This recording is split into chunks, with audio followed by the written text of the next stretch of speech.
have proven the point that you cannot trust this country, you cannot trust their ruling elite, you cannot trust their government, you cannot trust their military generals.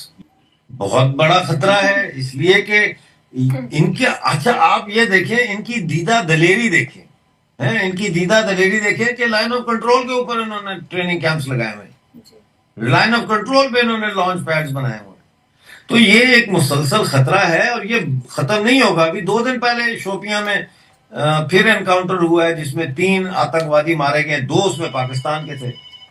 یہ بند نہیں ہوگا، اس کو بند کرنا پڑے گا. میں یہی کہتا ہوں کہ پاکستان کے ٹوٹنے کے، پاکستان کے ختم ہونے کے objective conditions are ripe, they are ripe, but the subjective factor is missing, which is the regional countries should get together and once and for all just dismantle Pakistan, balkanize Pakistan.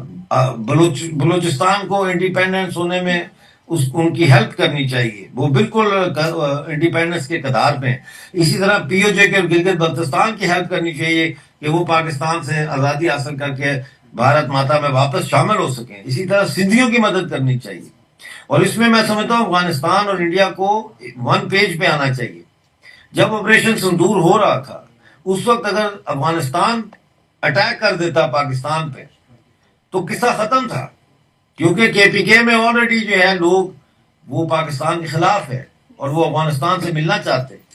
تو یہ ہمیں چیزیں سوچنی چاہیے. لیکن ہم ابھی تک، میرا خیال ہے، ہو سکتا ہے میں غلط ہوں، میرا یہ خیال ہے کہ ابھی تک ہم کوئی فیصلہ جب لیتے ہیں تو ہم اس میں دوسروں کا سوچتے ہیں، وہ کیا کہے گا، وہ کیا کہے گا، جیسے ہم عام زندگی میں بھی کرتے ہیں.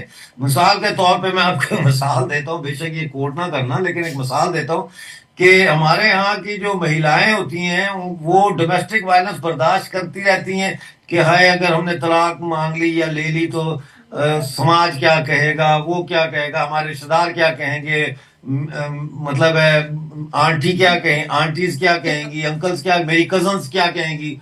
ہم ان کے پوائنٹ آف ویو سے اپنا فیوچر طے کر رہے ہوتے ہیں اور وہ ظلم برداشت کر رہے ہوتے ہیں. اسی طرح سے ہم یہ سوچ کے پاکستان کو ختم نہیں کر رہے کہ امریکہ کیا کرے گا، چین کو کیسے کریں گے، فلاں کو کیسے کریں گے.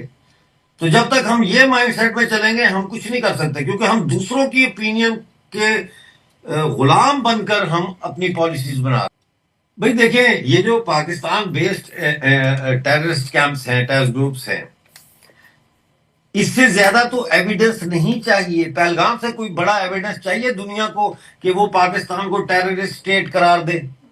Pakistan should be have been declared a terrorist state long time ago.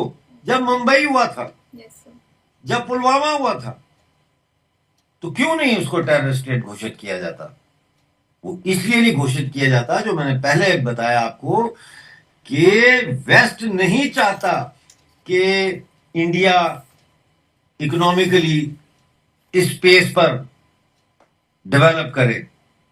لہذا پاکستان کئی ملکوں کی پراکسی کے طور پر کام کرتا ہے. اور یہ ٹیررسٹ کیمپس اور ٹیررزم جو ہے یہ صرف پاکستان کی فورن پالیسی کا ایکسٹینڈڈ آرم نہیں ہے، بلکہ ویسٹرن اور اینٹی انڈین انٹرنیشنل جو پالیٹی ہے، جو پولیٹیکل باڈی ہے انٹرنیشنل جو انڈیا کے خلاف ہے، اس کی بھی یہ ایکسٹینڈڈ آرم ہے، اس کے بھی یہ سہولت کار ہے. لہذا وہ نہیں گھوشت کر رہے پاکستان کو ٹیررسٹ اسٹیٹ، اور وہ بلائنڈ آئی کرتے ہیں. وہ ان کو ٹیررسٹ لکھتے ہی نہیں ہے، وہ ملیٹنٹ لکھ دیتے ہیں، وہ آرمڈ مین لکھ دیتے ہیں. آرمڈ مین اٹیکڈ پہلگام، وہ یہ نہیں لکھتے ٹیررسٹ اٹیک پہلگام.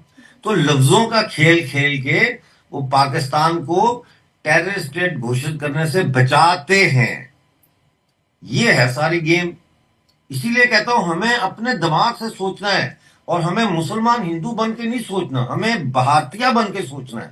یہ تو بہت بڑا ہمارا ایک نقصان ہے جو انگریزوں نے، جس کو وہ تھوڑی سی آگ لگی، وہ سلگ رہی تھی چنگاری، اس کو پھونک مار مار کے، پھونکے دے دے کے اس کو ایک فائر بنا دیا کمیونلزم کا، جس میں ہندوستان کو جل رہا ہے، اور پہلے بھی جلا، ابھی بھی جلتا ہے. جب چاہتے ہیں اس کو تیز کر دیتے ہیں آگ کو. وہ کمیونلزم کی بنیاد پہ ہمارا دیش ڈیوائڈ ہو جاتا ہے. کمیونلزم کی بنیاد پہ ہمارے دیش کو ڈیوائیڈ کرنے میں اتنا اورنگزیب کا بادشاہ کا ہاتھ نہیں ہے جتنا برطانیہ کا ہاتھ ہے، اور پھر اس کے بعد برطانیہ کے جانے کے بعد جو ہمارے اپنے دیش میں کالے انگریز ہیں ان کا ہاتھ ہے، جو نیتا گیری کر رہے ہیں، جو راجنیتی کرتے ہیں، پالیٹکس کرتے ہیں کمیونلزم کی پالیٹکس کے اوپر. تو we have to unite as one body.